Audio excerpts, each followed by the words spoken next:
Presidente et Sa Majesté le roi Abdallah II de Jordanie. Bismillah ar-Rahman ar-Rahim. Mr. President, honorable members, Your Excellencies, my friends, thank you all.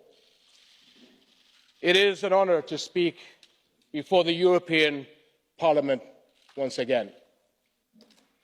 As I look around this historic chamber, I see it holds many hundreds of people. But in truth, there are with us today millions more from different countries, histories, and perspectives. So we who are gathered here have two things in common. First is our responsibility to these millions, the people who have entrusted us with their hopes and fears. And second, we are all very fortunate, for a life spent in the service of others is a life fully lived. But only if we live up to the expectations of the millions of people with us in this hall today. If we falter, the most vulnerable pay the highest price. The young men and women who look to their future and see nothing. Bewildered refugee mothers clutching their children with no place to call home. Or anxious fathers who cannot find jobs to provide for their loved ones. And the many who feel sidelined, their identity under threat. The defining feature of the past decade has been people finding their voices. Millions across the world have poured onto the streets, marched, occupied, sat down, sat in, tweeted, podcasts, hashtag what they want, loud and clear. And they all want the same thing, a fair chance, a fighting chance. Dear friends, people around the world have voiced their desired destination, but are looking to us to guide them along the path, looking to us to foresee and prepare for the obstacles ahead. This calls for several what-if questions. And these questions are not merely a whimsical or theoretical exercise, especially in my region where worst-case scenarios don't lay comfortably within the realm of the hypothetical, but often wander too closely to the borders of our reality. Furthermore, what happens in the Middle East has a way of making itself felt everywhere around the world. So let me start with our region's deepest wound. What if the world gives up on the two-state solution of the Palestinian-Israeli conflict? 70-plus years of conflict have played havoc with hopes for justice.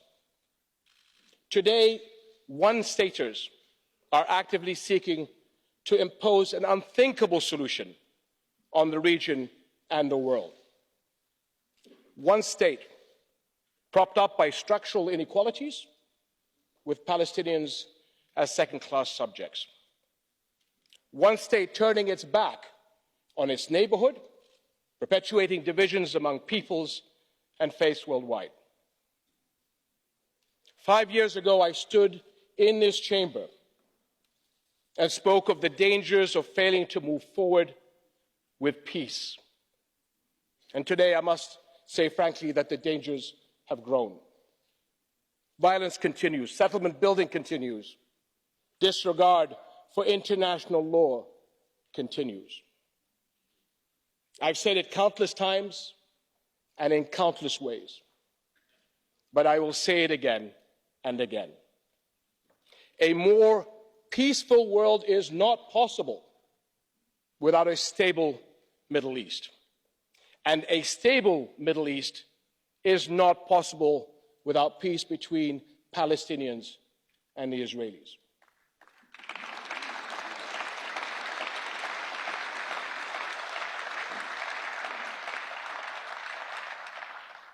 What if Jerusalem, a city that is close to my heart personally and of great historic significance to my family, remains disputed? Can we afford to rob Christians and Muslims alike of the spirituality, peace, and coexistence that this city symbolizes, and instead allow it to descend into political conflict? Now, fast forward to the most recent standoff between the United States and Iran.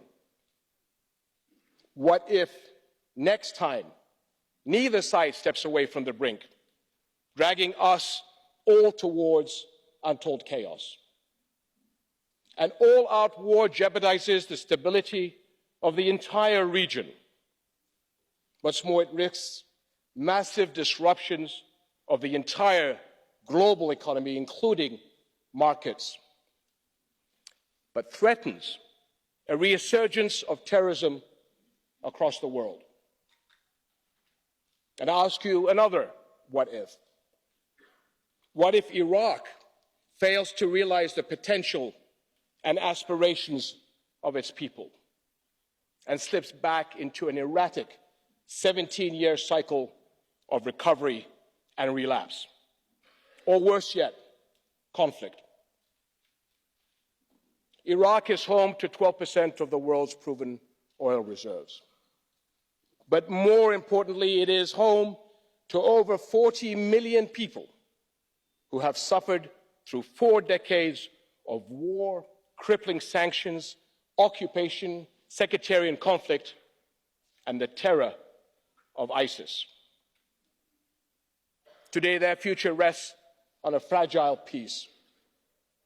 And I, for one, will not abandon our brothers and sisters there.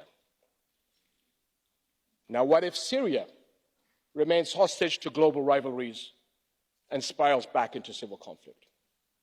What if we see a reemergence of ISIS and Syria becomes a staging ground for attacks against the rest of the world?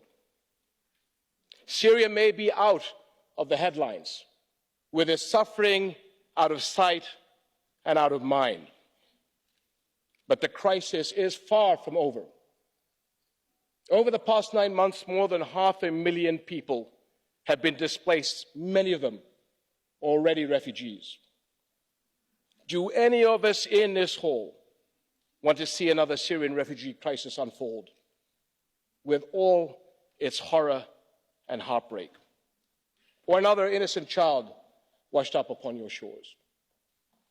And I know I speak for everyone here when I say absolutely not.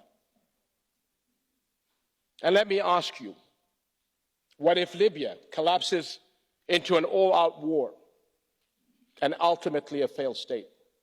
What if Libya is the new Syria, just much closer to the continent you all call home?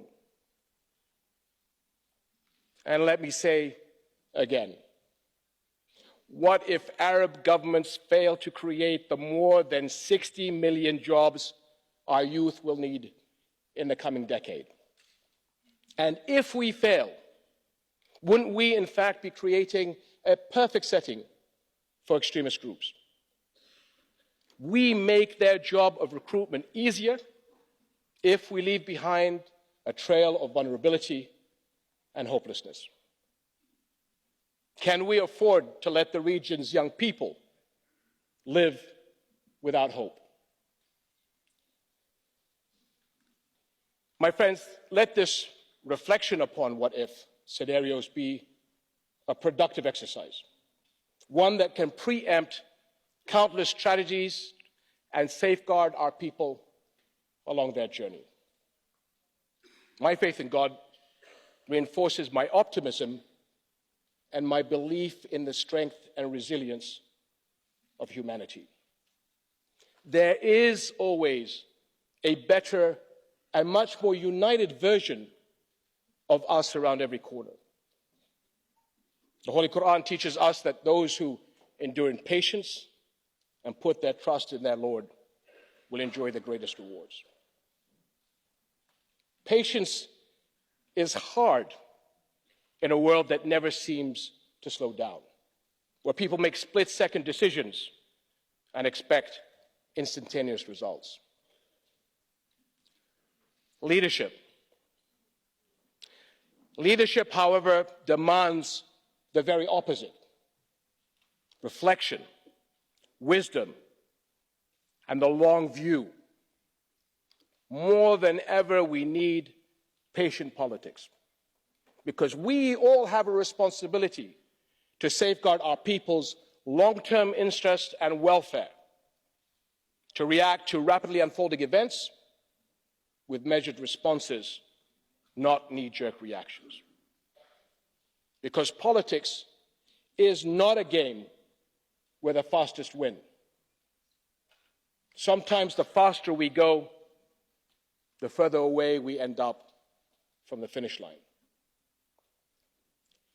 My father, the late King Hussein, taught me that peacemaking is always the harder but the higher path.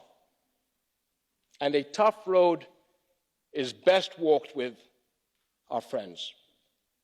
Friends like you and the people of Europe, so that together we can reach the future that both our peoples aspire for and that they and our whole world deserve. Thank you very much.